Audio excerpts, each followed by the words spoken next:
en el libro de Santiago.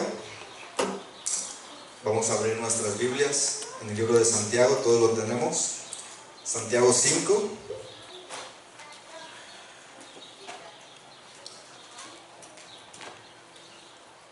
Santiago capítulo 5, versículo 7. Amén.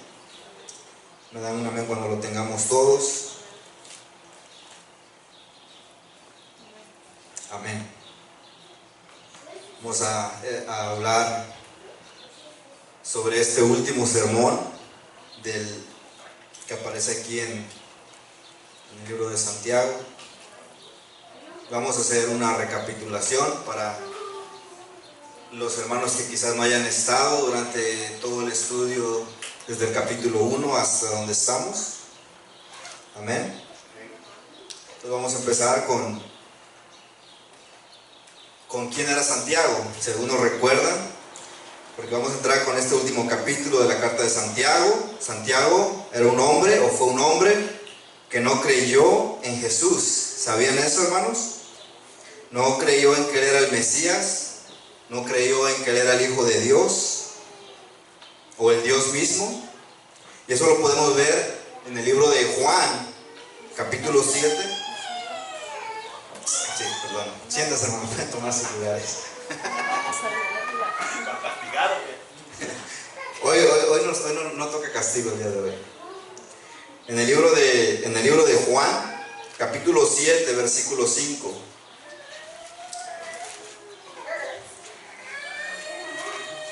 Si alguien lo tiene. Si no, yo lo leo. Capítulo 7, versículo 5. Dice, porque ni aún sus hermanos creían en él. Y recordemos que Santiago era hermano de Jesús, medio hermano de Jesús. Entonces la palabra nos dice que ni aún Santiago creyó en un comienzo en Cristo. Hasta que el mismo Jesús resucitado se le apareció antes de aparecérsele a los discípulos. Y eso lo podemos ver en la escritura en el libro de Primera de Corintios, capítulo 15, versículo 7. Está bien, hermano, si no agarra la pantalla. Todos traemos Biblia, amén. Eso es bueno. Primera de Corintios, capítulo 15, versículo 7. Dice, eso es cuando Jesús ya había resucitado. Después apareció a Jacobo, después a todos los apóstoles. Jacobo es el nombre que se le da a Santiago. ¿Sí? Entonces, vemos que Santiago era también un hombre íntegro, respetado, era un hombre de oración. Le llamaban Santiago el justo y decían que oraba por sus ovejas, tanto como lo miramos o como lo hablamos en la vez pasada, que se dice que aún tenía él callos en las rodillas. Él escribió esta carta que hemos estado estudiando, que se entiende que fue una carta escrita en griego o traducida al griego y dirigida para aquellos cristianos del primer siglo, aquellos cristianos de por allá del año 45 al año 62 después de Cristo. Porque después de la muerte de Esteban, los que han estado viniendo los jueves y que estamos estudiando libros de Hechos con el pastor, se habló de la muerte de Esteban. Los cristianos fueron perseguidos de Jerusalén, se dispersaron a varias partes, y eso es a lo que se le conoce como la diáspora. Santiago, él se volvió un líder clave en la iglesia, y eso lo podemos ver en el libro de Hechos. Si me acompañan al libro de Hechos, capítulo 12, versículo 17, rápidamente. Hechos 12, 17, dice, pero él, haciéndoles con la mano señal de que callasen, les contó cómo el Señor la había sacado de la cárcel y dijo, haced saber esto a Jacobo y a los hermanos, y salió y se fue a otro lugar. Jacobo, como les repito, es el mismo nombre de Santiago. Más adelante, en Hechos 15, 13, vamos viendo cómo Santiago cada vez se va involucrando más en la iglesia. Hechos 15:13 dice: y cuando ellos callaron, Jacobo o Santiago respondió diciendo: varones hermanos, oídme. Entonces él empieza ya a tener también un poco de ya está, gracias hermano técnico. Ahí mismo en Hechos 21:18, rápidamente. 21:18 dice: y al día siguiente Pablo entró con nosotros a ver a Jacobo o a Santiago, y se hallaban reunidos todos los ancianos. ¿Sí? Entonces nosotros vamos ya viendo cómo Santiago se va involucrando más en lo que es la iglesia. ¿Sí? En Gálatas 2:12 dice: pues antes que vinieron algunos de parte de Santiago o de parte de Jacobo, como comía con los gentiles, pero después que vinieron se retraían y se apartaban porque tenían miedo de la circuncisión de los judíos. Lo que estábamos haciendo ahorita es ver cómo Santiago, después de no creer en Jesús, Jesús se le aparece resucitado, y entonces vemos cómo Santiago va involucrándose más en las cosas de Dios, de tal manera que él, como un líder principal de la iglesia, o llegó a ser un líder, que dice que se le conoció también como una de las columnas de la iglesia, junto con Pedro y con Juan. Eso lo vemos aquí atrás de donde estamos, en Gálatas 2, versículo 9, dice: reconociendo la gracia que me había sido dada, Jacobo, que es Santiago, Cefas, quien es Pedro, y Juan, que eran considerados como columnas, nos dieron a mí y a Bernabé la diestra en señal de compañerismo, para que a nosotros fuésemos a los gentiles y ellos a la circuncisión. Entonces vemos como el de no creer, de un momento en Cristo, vemos como Jesús se le aparece y su vida va transformándose, de tal manera que es considerado ahora ya una columna de la iglesia, alguien que se puede decir que sostenía en parte a la iglesia. ¿Sí? Entonces siente la necesidad y la responsabilidad de escribirle a sus ovejas para animarlos a que, como lo hemos visto desde el capítulo 1, a que mantuvieran la fe en medio de las pruebas, que estuvieran firmes en medio de la persecución. Esta carta de Santiago cubre un sinnúmero de temas muy importantes en la vida del cristiano. Se habla, por ejemplo, de tener gozo en medio de las pruebas, de ser hacedores de su palabra y no solo oidores, a no tener favoritismos, a la importancia de la fe y de ponerla por obra, ya que la fe sin obra es muerta. Santiago le da mucha importancia al tema de nuestras palabras, de cómo pueden herir y destruir nuestras vidas y la vida de los demás. Él aconsejó también a tener control, dejando la sabiduría de nosotros, la sabiduría humana, y de depender de la sabiduría que proviene de Dios. Y él advierte, como vimos en el capítulo 4, del peligro inminente que hay para el cristiano si se hace amigo del mundo.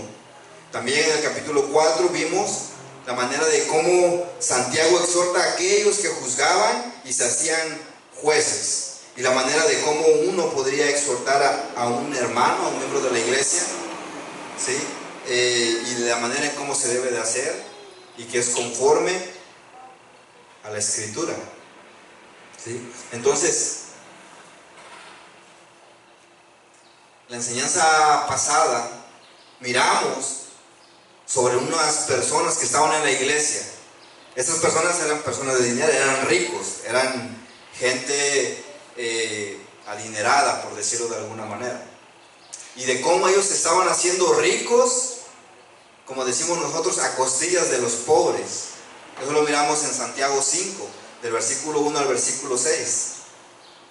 Eso es un resumen que estoy haciendo simplemente, de cómo estas personas estaban aprovechando de los cristianos pobres, cómo les quitaban su dinero, los hacían trabajar y no les pagaban, ¿no? Y Santiago, él está indignado, Santiago está enojado, está molesto, y él va y les dice: eso que ustedes están haciendo no se va a quedar así nada más. Dios, que es un Dios justo,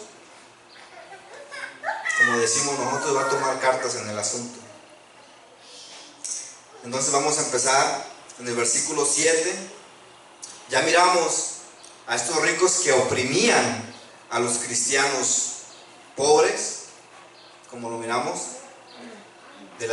los hacían sufrir. Ya miramos a los opresores. Ahora en esta tarde vamos a hablar sobre los oprimidos. Si me acompañan, me siguen con su vista, vamos a leer del versículo 7 al versículo 11. Dice la palabra de Dios, Santiago 5, 7. Por tanto, hermanos, tened paciencia hasta la venida del Señor.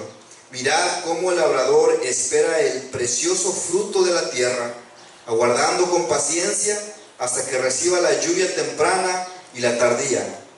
Tened también vosotros paciencia y afirmad vuestros corazones, porque la venida del Señor se acerca.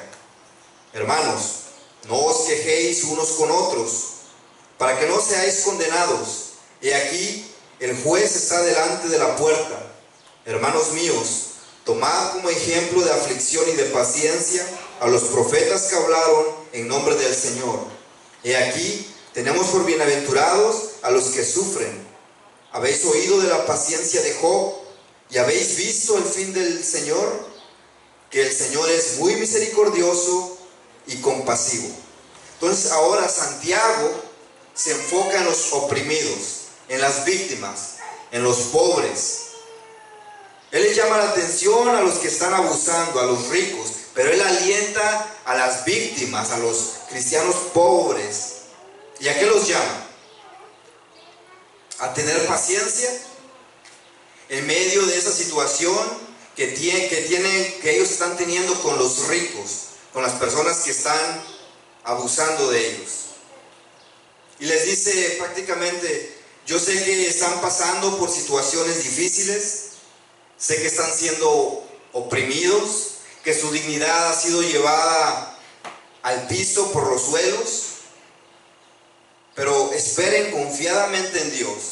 Y Santiago, aquí en estos 4 versículos del 7 al 11, él les da 4 analogías, 4 ejemplos que los llaman a tener paciencia, y los vamos a analizar en esta tarde. En el versículo 7 dice, en la parte de arriba: por tanto, hermanos, tened paciencia hasta la venida del Señor. ¿Qué quiere decir esto? Que habría un día cuando el Señor Jesús regresaría, o que el Señor Jesús regrese, donde no va a haber pobres, no va a haber ricos, donde todos serán o todos seremos iguales. No habrá opresión, el pez grande no se va a comer al pez pequeño.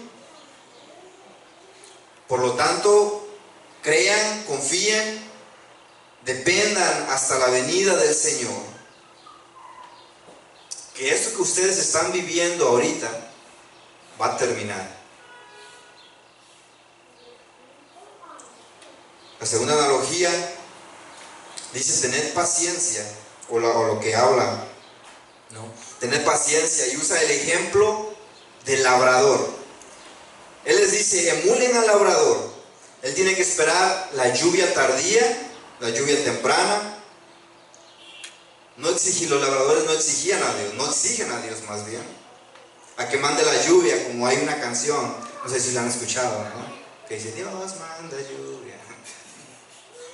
No, ellos descansaban confiadamente, ellos sembraban, y que Dios a su debido tiempo iba a enviar la lluvia.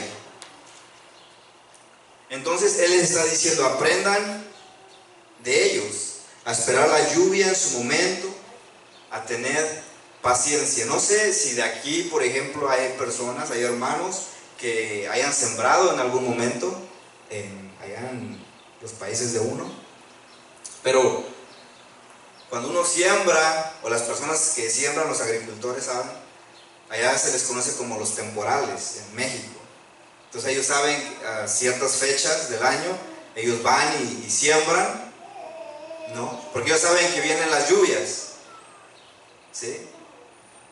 Y no es de que ellos siembran hoy toda una hectárea, un terreno, se van y al otro día vienen a ver si ya está lo que hayan sembrado, frijol, milpa.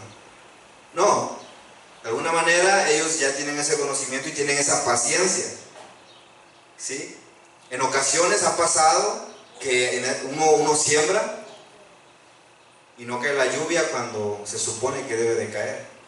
Y uno empieza a hablar, uno empieza a decir, híjole, y si no llueve en el tiempo, y si se pasa el temporal y no llueve, más ahorita que el clima ahora está un poquito más diferente, ¿no? Pero ellos saben que si ellos siembran, en algún momento va a llover, en algún momento ellos confían en Dios de que en algún momento va a llover, ¿sí? Ellos tienen esa paciencia. Entonces, Santiago les está diciendo, emulen al sembrador, al labrador. Les está diciendo que tengan paciencia. Nosotros muchas veces somos muy impacientes y yo me apunto ahí. En ocasiones, por ejemplo, a mí me duele la cabeza y yo le digo a Mari, me duele la cabeza, dame una pastilla. Y me tomo la pastilla, yo creo que todavía no me llega ni por acá y le digo, todavía me duele la cabeza. Pasa un minuto y le digo, todavía me duele la cabeza, no me hace efecto. Han pasado yo creo que ni unos 20 segundos. Todavía no me hace efecto la pastilla, a lo mejor para el dolor de cabeza, pero yo estoy desesperado, y más cuando el dolor es de esos agudos, ¿sí? Entonces, Santiago les dice a ellos, hagan como el labrador, que tengan paciencia, que él espera que venga la lluvia, ya sea la temprana, ya sea la lluvia tardía. Confíen en Dios, no se quejen los unos con otros. Esos cristianos del primer siglo, hermanos, ¿sabe qué? Que eran como nosotros, los latinos. Que cuando la cosa aprieta, hay enemistad, hay fricción, hay fricción entre nosotros muchas veces. Y nos quejamos. Si alguien recuerda lo que hablábamos, porque cuando empezamos a quejarnos, empezamos a murmurar, ¿sí? Y nos empezamos a echar la culpa el uno al otro. Alguien tiene que tener la culpa, y si no encontramos entre los hermanos, se la echamos al diablo, pero alguien tiene que tener la culpa, menos nosotros. Y Santiago dice, no hagan eso, manténganse firmes, unidos. La otra analogía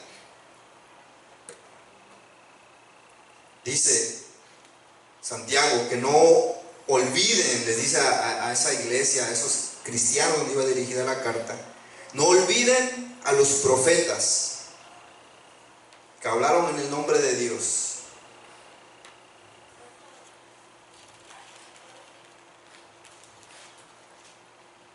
Ellos pagaron un precio. Y da el ejemplo de Job. No olviden a Job. ¿Saben que a Job se le conoce como el padre de la paciencia? Y que aún él, de vez en cuando, en medio de las pruebas, se puso impaciente. El libro de Job, capítulo 10. Vamos rápidamente ahí.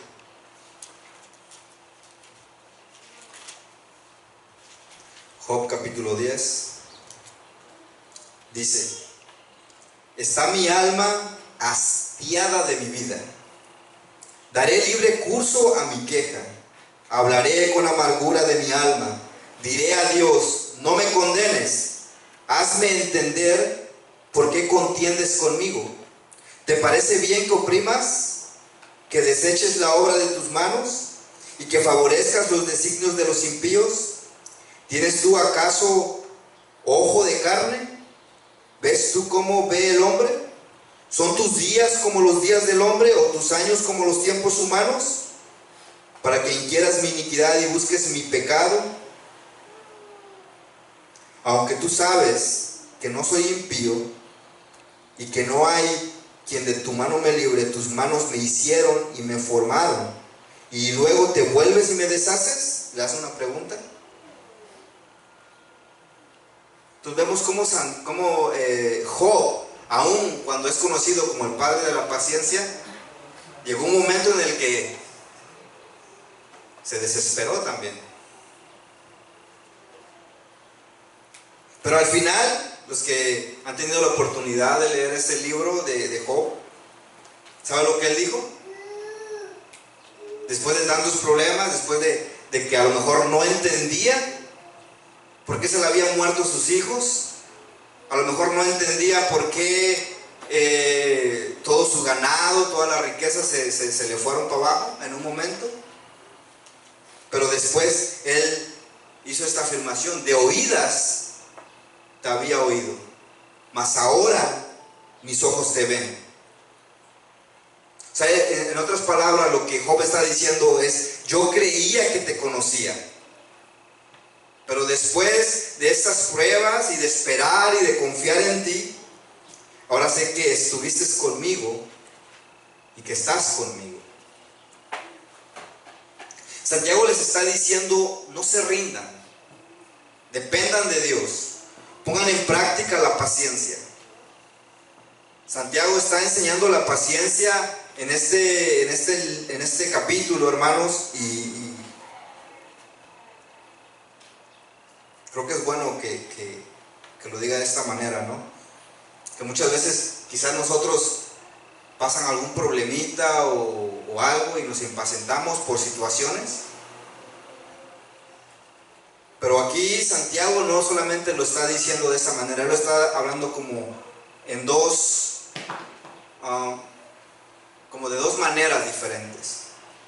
Hay unas palabras en griego que aparecen ahí.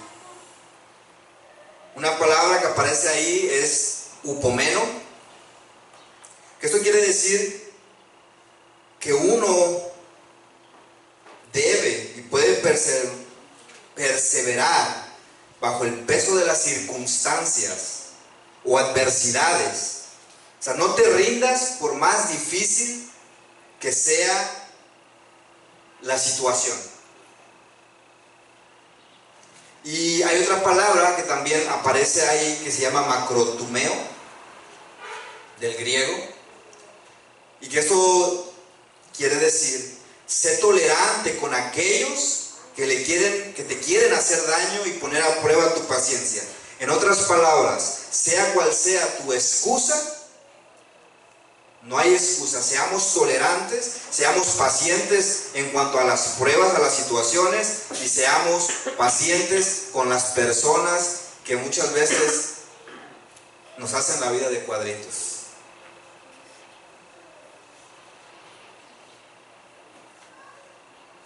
Amén. En el versículo 12. El versículo 12, este versículo lo han sacado de contexto y es por eso que vamos a analizarlo un poquito más a detalle para poder entender qué es lo que Santiago está diciendo. Y aquí voy a ocupar, si algunos hermanos me pueden ayudar con unas citas. El versículo 12 dice: pero sobre todo, hermanos míos, no juréis ni por el cielo, ni por la tierra, ni por ningún otro juramento, sino que vuestro sí sea sí y vuestro no sea no, para que no caigáis en condenación. Muchos piensan que Santiago está prohibiendo totalmente el juramento, pero eso no puede ser, porque en la cultura judía ellos juraban. Si alguien me ayuda con Mateo 5, del 33 al 37, Levítico 19, 12, y alguien más si me ayuda con Números 32. Mateo 5. Mateo 5, 33 al 37. Lo tengo. Ya. Dice, además habéis oído que fue dicho a los antiguos, no perjurarás, sino cumplirás al Señor tus juramentos. Pero yo os digo, no juréis en ninguna manera, ni por el cielo, porque es el trono de Dios, ni por la tierra, porque es el estrado de sus pies, ni por Jerusalén, porque es la ciudad del gran rey, ni por tu cabeza jurarás, porque no puedes hacer blanco o negro un solo cabello, pero sea vuestro hablar sí, sí, no, no, porque lo que es más de esto, de mal procede. Levíticos 19:12. 19:12. Y Números 32. Amén. Levíticos 19:12. Y no juraréis falsamente por mi nombre, profanando así el nombre de tu Dios, yo Jehová. Amén. Números 32. Cuando alguno hiciere voto a Jehová o hiciere juramento ligando su alma con obligación, no quebrantará su palabra, hará conforme a todo lo que salió de su boca. Si vemos lo que Santiago dice o les dijo a los cristianos perseguidos, que no perdieran su fe o su paciencia, al punto de empezar a jurar en vano, a utilizar el nombre de Dios en vano para conseguir salidas, para conseguir favores. No hagan eso, es lo que Santiago está diciendo. Confíen en Dios, digan la verdad, porque si usan el nombre de Dios en vano, entonces están pecando contra Él. Por ejemplo, voy a poner unos ejemplos a modo para ilustrar lo que Santiago les está diciendo a los cristianos. Recordemos que estos cristianos están siendo perseguidos.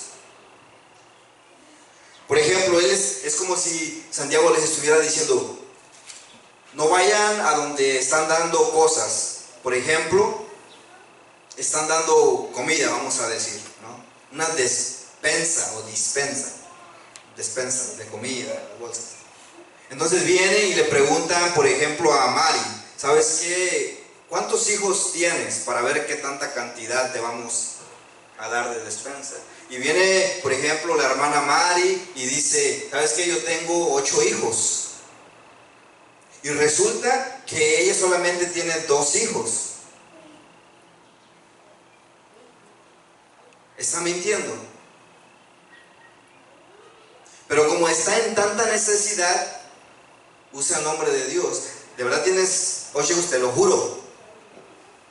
Por Dios te lo juro que tengo 8 hijos. Está por la necesidad que se está pasando, llega uno a mentir. De repente uno viene a la iglesia, o uno no viene a la iglesia, y de repente imagínense que el pastor les pregunta, oye hermano, ¿por qué no vino el lunes a la oración? Hermano, día feriado, y resulta que no era día feriado. Hermano, no vine porque el tren se paró en la 125. Y resulta que nunca se paró el tren. ¿Sí? ¿Mande? Te lo juro que sí. Te lo juro, Servito, se lo juro muchas veces, ¿no? Eso es lo que Santiago está diciendo, que seamos honestos. En el versículo 12, en la parte de abajo, sino que vuestro sí sea sí y vuestro no sea no, para que no caigáis en condenación. En otras palabras, si tú eres honesto, Dios te va a exaltar. Pero hoy día el mundo se ha amoldado a la iglesia y por eso hacemos y actuamos de esa manera. ¿Sí? Hermano, no voy a poder llegar porque se me ponchó la llanta. Pero resulta que ni carro tengo. En el Dodge. No, hermano, no tengo carro, pero me lo prestaron. ¿Y sabe por qué pasa eso muchas veces? Porque uno no quiere cambiar. La cultura, la influencia del mundo nos hace pensar que una mentira blanca, como decimos, es una mentira. ¿Qué más? Que no, una mentira blanca no es pecado. Mentira es mentira, hermano. Pero una mentirita solo para salir ahí del compromiso en el que estemos, ¿no? No mienta, ni en el trabajo, es lo que Santiago nos está diciendo. Porque a veces uno mismo, hermanos, de verdad, miente tanto y también que al final de cuentas hasta uno mismo termina creyendo sus propias mentiras.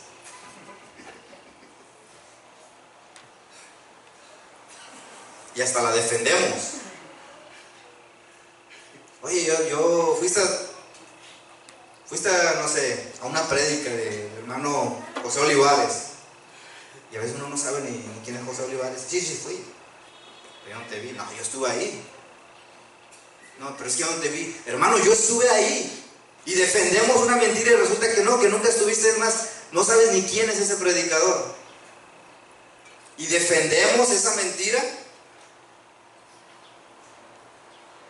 Santiago dice, no mientas, es pecado. La mentira tiene que salir del corazón y de la mente del cristiano. Seamos honestos, por muy chiquita que sea la falla, que llegamos tarde al trabajo, ¿y qué hacemos? Muchas veces me quedé dormido, pero yo le voy a hablar al patrón y le voy a decir, ¿sabes qué? El tren no está funcionando bien. Es una mentira. Y Santiago nos está exhortando a que seamos honestos. Amén. Versículo 13 al 18. Vamos a leerlo. ¿Está alguno entre vosotros afligido? Haga oración. ¿Está alguno alegre? Canta alabanzas. ¿Está alguno enfermo entre vosotros?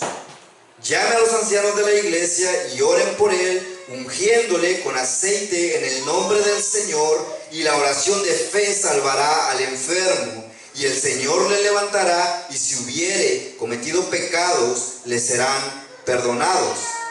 Confesaos vuestras ofensas unos a otros, y orad unos por otros, para que seáis sanados. La oración eficaz del justo puede mucho.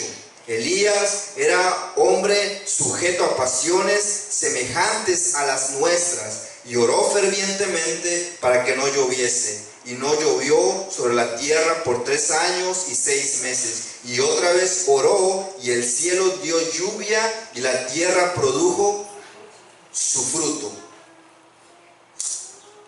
Vamos a ver. Santiago identifica el problema de los ricos. Y les dice, o sea, lo que están haciendo no se va a quedar así. Dios, que es un Dios justo, va a venir a tratar con ustedes. Entonces, Él identifica el problema de los ricos, Él llama a los pobres a tener paciencia y les advierte de no mentir. Pero Él les da la clave para poder sostenerse. ¿A través de qué? De la oración. La oración es la única manera de vencer la opresión, de vencer la mentira, de vencer la necesidad.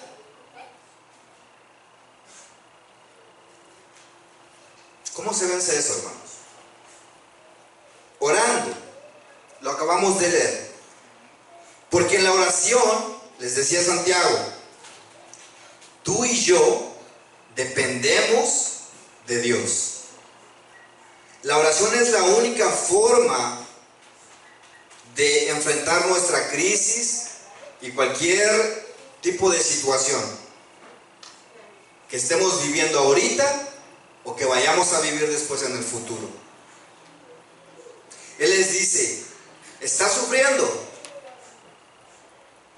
Y le da la solución. ¿Sí?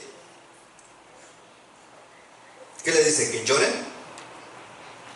¿Estás sufriendo? Llora. ¿Eso le dice Santiago? No, él les dice oren. En cualquier situación. ¿Sabes por qué? Porque en la oración depositamos nuestra situación, cualquier cosa que estemos viviendo en las manos correctas. ¿Está alguno enfermo entre vosotros? Llama a los ancianos de la iglesia, oren por él, ungiéndole con aceite en el nombre del Señor, y la oración de fe salvará al enfermo.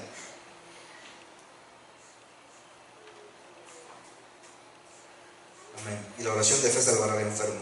Y el Señor lo levantará, y si hubiere cometido pecado le serán perdonados. Confesaos vuestras ofensas unos a otros y orad unos por otros para que seáis sanados. La oración eficaz del justo puede mucho. Elías era un hombre sujeto a pasiones semejantes a las nuestras y oró fervientemente para que no lloviese, y no llovió sobre la tierra por 3 días y 6 meses, por 3 años y 6 meses, y oró otra vez y el cielo dio lluvia y la tierra produjo su fruto. Del 14 al 18, así como lo acabamos de leer, es de los versículos, y si hay algún hermano que esté anotando, para prestar atención en esto, porque es de los versículos más sacados de contexto. ¿Sabe usted que de aquí se han levantado doctrinas en la Iglesia Católica, incluso en algunos grupos evangélicos? ¿Sabe por qué? Porque muchos sostienen que la enfermedad que Santiago está hablando ahí, cuando lo sacamos de contexto y no leemos el capítulo completo, porque no es una enfermedad física. La palabra griega que se utiliza ahí es la palabra asteneo, que significa, o que quiere decir, estar débil espiritualmente. Eso me lleva a que emocionalmente y físicamente me apague, me vaya para abajo. Y si ustedes han visto, cuando una persona, por ejemplo, dice Pablo, cuando él habla sobre la institución de la cena del Señor, hay muchos debilitados entre nosotros y muchos duermen. No tanto que estén enfermos físicamente, sino que están haciendo cosas que no están bien delante de Dios. Y muchas veces cuando uno está así, no sé si les ha pasado, hermanos, cuando uno hace unas cosas que no están bien, y tú sabes que no está bien delante de Dios hacer eso, como que te arrepientes bien rápido, ¿no? Como que viene el Espíritu de Dios y nos redarguye. Y entonces nosotros estamos así como que, la regué, y uno no puede estar. Y el rostro de uno se mira afligido. Y el rostro de uno se mira así como que, y entonces uno puede ver, por ejemplo, cuando un hermano no anda, nosotros decimos en México, agüitados, tristes, y hasta muchas veces hasta te da como esa necesidad de orar por el hermano. Pero el hermano no quiere decir que esté enfermo físicamente, sino que está, a lo mejor los problemas o las situaciones que esté viviendo mantienen a uno apagado. Pero es debilidad espiritual por la opresión que estaban teniendo. Recordemos que todos estos cristianos del primer siglo estaban en medio de una persecución. Y Santiago les estaba llamando a los cristianos a la oración individual y a la oración congregacional, corporativa. Si estás débil, caído espiritualmente, como dice aquí, llama a los ancianos de la iglesia. Vamos a orar todos, creyendo que en la oración se renuevan nuestras fuerzas. Hermano, pero dice, úngelo con aceite. Claro, porque en aquella época el aceite o el óleo era utilizado para refrescar a la persona y para dar masajes. Si podemos ver en Marcos 6:13, ¿ustedes recuerdan la parábola del buen samaritano? Como dice que a una persona es golpeado y que es llevado a misericordia. No, esa no es. Bueno, dice 6:13, y echaban fuera muchos demonios y ungían con aceite y muchos enfermos y los sanaban. Pero hay otro versículo que es el de buen samaritano, donde dice que él le vendó sus heridas con aceite, le limpió, ¿sí?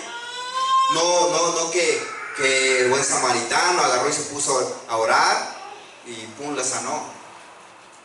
No, el aceite no era utilizado de esa manera. Pero ahora es tomado ese versículo para eso, para decir que hay que poner aceite en las manos y para sacar la enfermedad. Pero Santiago no está diciendo eso. Santiago no está diciendo, hermano, tú que estás enfermo, ven y voy a echarme aceite. Aquí en las yemas normalmente las personas lo hacen y empiezan a orar porque se salga la enfermedad. Y muchos agarran este versículo, pero viendo el contexto, Santiago no está diciendo eso. Nosotros oramos creyendo que si Dios quiere, la enfermedad o la debilidad saldrá. Han orado para que la enfermedad física sane. Y, por ejemplo, hay personas que tienen cáncer, hay hermanos que tienen cáncer. Y muchas veces vienen otros hermanos con aceite y empiezan a orar para que sane esa enfermedad. Y resulta que esa enfermedad nunca sana. Eres sano. Yo digo que eres sano en el nombre de Jesús. Yo digo, yo decreto, o como se usa usualmente esas maneras de llevar a cabo esto. Pero Santiago, si nosotros leemos, continúa diciendo, y la oración de fe salvará al enfermo. No dice sanará. Cuando oramos y ponemos en las manos de Dios para que se haga su voluntad, le estamos diciendo al débil que le ore a Dios y que dependa de Dios, que le confiese su pecado, que se arrepienta.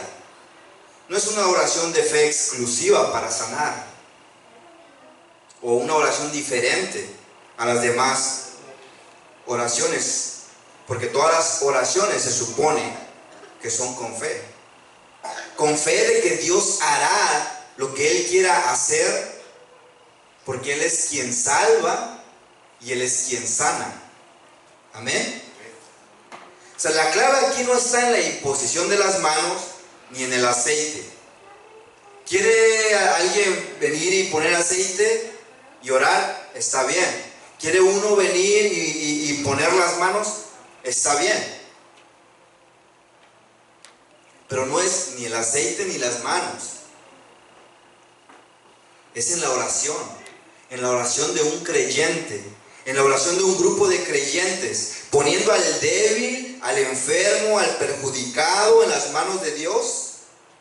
A lo mejor que mi cáncer nunca va a sanar, a lo mejor que el SIDA nunca va a sanar, y pudiéramos nombrar muchas enfermedades. Hace un tiempo miré un video donde está con el pastor José Olivares, con otro hermano, creo que es de Queens, creo que no recuerdo su nombre, pero él da su testimonio y él dice que le han diagnosticado cáncer, ¿sí? Entonces a mí sí me sorprendió un poquito cuando estaba mirando el video que estaban pasando, porque normalmente cuando una persona tiene cáncer, pues realmente siempre al poco tiempo esas personas se mueren más pronto. Pero este hermano hasta riendo estaba. Hermanos, voy a dar mi testimonio. Y empezó él a hablar y dijo, pues me diagnosticaron que tengo cáncer. Gloria a Dios. Y bendito sea Dios, y empezó a glorificar a Dios y a alabar a Dios. Porque esa debiera ser nuestra manera de alabar a Dios, aún con las enfermedades, como decía Job, recibiremos solamente el bien o lo bueno de Dios y no lo malo.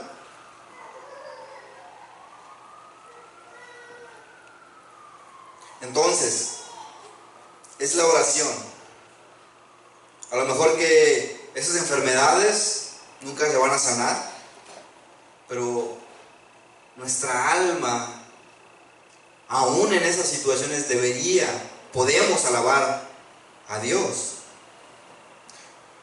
Yo no soy quien para reclamarle a Dios lo que Él hace. Oramos creyendo que Él hará su perfecta y su soberana voluntad. Amén. Y aquí hay, en la oración, para no dejarlo por así, muchas veces a la oración le damos una importancia que no tiene. He escuchado a varias personas, a hermanos incluso, que llegan a decir, es que la oración es poderosa. Es que la oración, recientemente escuché ahí a unas personas que decían que habían tenido un accidente con un familiar, y todos oren, porque la oración mueve a Dios. Pues déjenme decirles que no es cierto, que la oración no mueve a Dios. Que ores o no ores, la voluntad de Dios se hace. Entonces muchas veces nosotros le damos a la oración un valor que no tiene. Y muchos usan precisamente este libro de Santiago. Y la oración de fe salvará al enfermo. Y el Señor le levantará, y si hubiera cometido pecados, le serán perdonados. Perdón. Sí, Santiago 5:14. Que la oración eficaz del justo puede mucho. Muchos toman ese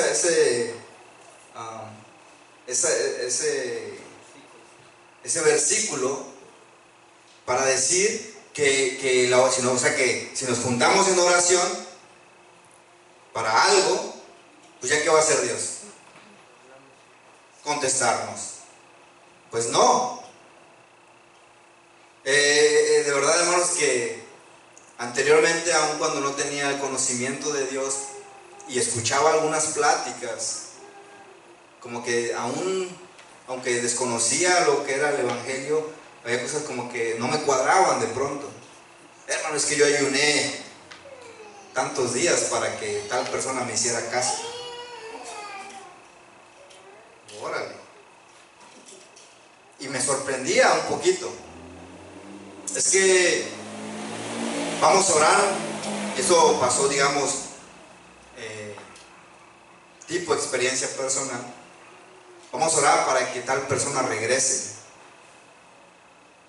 Y resulta que sí se ora, y en ocasiones sí, digamos, Dios permite que esa oración, no tanto la oración, pero que esa situación se preste. Entonces después vienen, oramos para que pasara esto, sí, y pasó, sí, y entonces les vamos a orar ahora por otra cosa, y así se va uno, y eso no es cierto.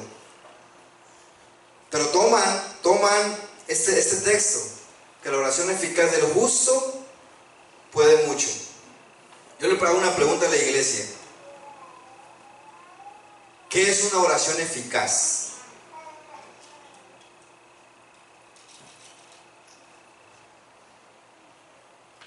¿No? La oración eficaz ¿cómo sería una oración eficaz? Nos lo dice Juan en su primera carta, en primera de Juan 5:14. Dice: y esta es la confianza que tenemos en Él, que si pedimos alguna cosa conforme a su voluntad, Él nos oye. ¿Ustedes recuerdan cómo mirábamos el capítulo 4? De cómo no eran escuchadas las oraciones de esos cristianos y que Santiago les llama la atención. Y les dice, ustedes oran y no reciben porque piden mal, porque piden para sus gustos. Una oración eficaz siempre es, o para que sea cumplida, como se dice por ahí, debe de ser conforme a la voluntad de Dios. Es lo que nos dice la Escritura. Amén. Amén. Versículo 19 y 20. Sabemos, no, yo estoy en Juan. Con razón digo, como que no me cuadra aquí. 19 y 20. Hermanos,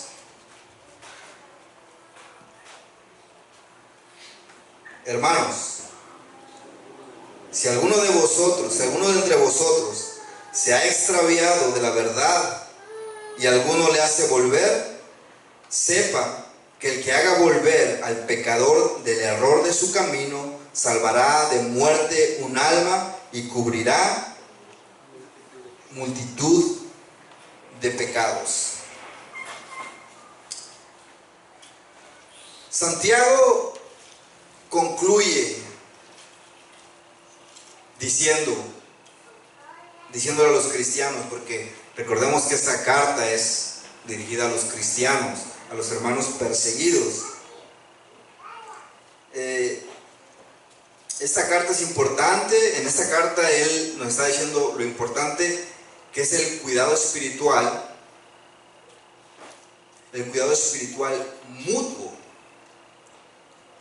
Cuidémonos los unos con los otros.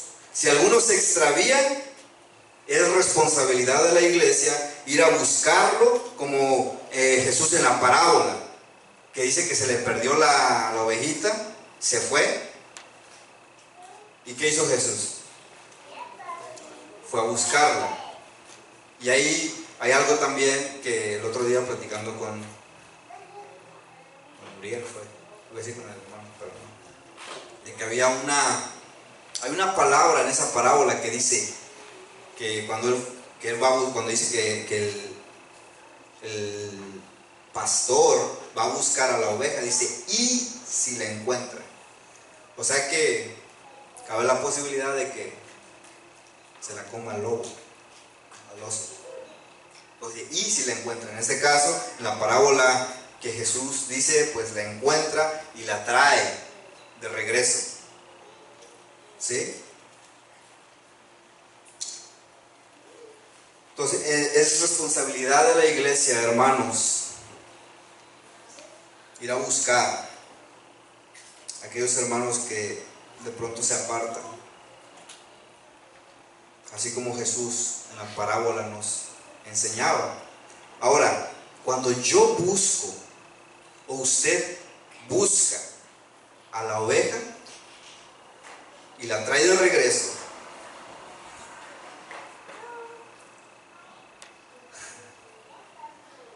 hay que confrontarlo con la verdad. Hay que confrontarlo con su pecado. Y hay que decirle lo que la Biblia o lo que dice la Biblia. Que es que pecaste, que fallaste. ¿Hay remedio para eso? Sí, hay remedio. Y como dice Santiago, restáurelo en el nombre del Señor. Santiago dice, si tú restauras a tu hermano o a tu hermana, estás evitando una muerte. Si lo traes, lo curas, lo limpias, lo cuidas. Pero cuando uno se aparta, se va del redil, como decimos, y después viene uno, siempre hay consecuencias. Es responsabilidad de nosotros y decirles tienes un precio que pagar, págalo. De esa manera hacemos lo que Dios espera que hagamos. Hay algo muy común, algo que se da muchas veces entre nosotros, y es difícil de aceptarlo, pero eso es lo que hay, cómo se maneja ahorita, cómo lo manejamos muchas veces. Y es que escuchamos hermanos que dicen, mira, sabes que hagas lo que hagas, yo sé que fallaste y pues ya no vas a venir a la iglesia porque hiciste algo, pero aún así yo sigo siendo tu hermano, yo sigo siendo tu amigo, no importa lo que hayas hecho. Eso es como muchas veces se maneja. Pues ¿sabe qué? Mi amado hermano, mi amada iglesia, eso no es bíblico. Eso no es bíblico. Y cuesta. Porque muchas veces son nuestros propios familiares. O porque son nuestros amigos íntimos. Nuestros amigos, como decimos, mi best friend, ¿no? No importa lo que, ya hiciste algo, pues ya no quieres venir a la iglesia. No importa, yo sigo siendo tu brother. Yo sigo siendo tu amigo. Eso no es bíblico.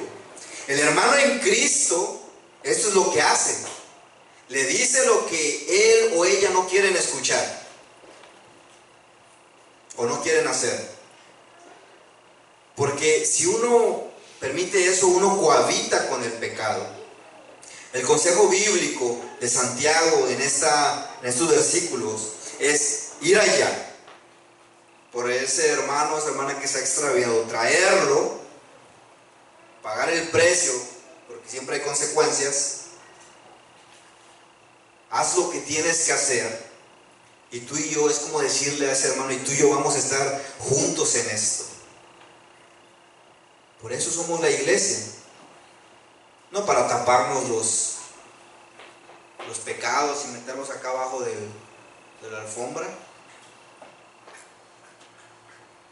sino para exponerlo y para restaurarlo. Ahora, hay un orden que nos muestra la Biblia de cómo hacerlo. No venir a exponer públicamente, sino hay un orden que la Biblia nos enseña. Pero es eso, exponerlo, restaurarlo, seguir en el redil. Hay que decirles lo que es. Si no, nosotros no vamos a tener un problema con el hermano. ¿Sabe con quién vamos a tener el problema? Con Dios. Fíjense, hermanos. Santiago concluye la carta. Y si nosotros vemos, vamos a leer el versículo 20. Sepa que el que haga volver al pecador del error de su camino, salvará de muerte un alma y cubrirá multitud de pecados. Santiago concluye esta carta sin una conclusión, como en otras partes de la Biblia.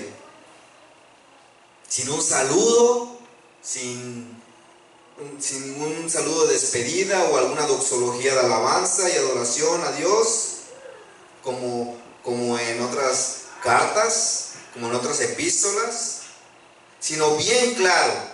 Y él dice que seamos perseverantes, que tengamos fe, dominio propio, sometimiento y paciencia. Es lo que Pablo nos viene hablando desde el capítulo 1. Esta carta es importante para el cristiano de hoy. El llamado que Santiago nos está haciendo a todos y cada uno es a una santidad práctica y a una madurez espiritual. Por eso es que esta carta no tiene, como decía nuestro hermano Uriel, nada de doctrina. Es una carta para nosotros, para la vida del cristiano. Amén. Santiago dijo lo que tenía que decir. Y nosotros fuimos viendo cómo él empezó a hablarnos, a exhortarnos, a regañarnos, ya en el capítulo 4. Hermanos, espero en Dios, iglesia, que hayamos con esta carta sido desafiados, que hayamos sido dirigidos a evaluar nuestra relación con Dios. Que esta carta no se pierda, simplemente así como que ya se estudió esa carta y ya, y algunas cosas se me quedaron grabadas. Sino que provoque en nosotros un llamado a cambiar. Que nos santifiquemos para agradar a Dios.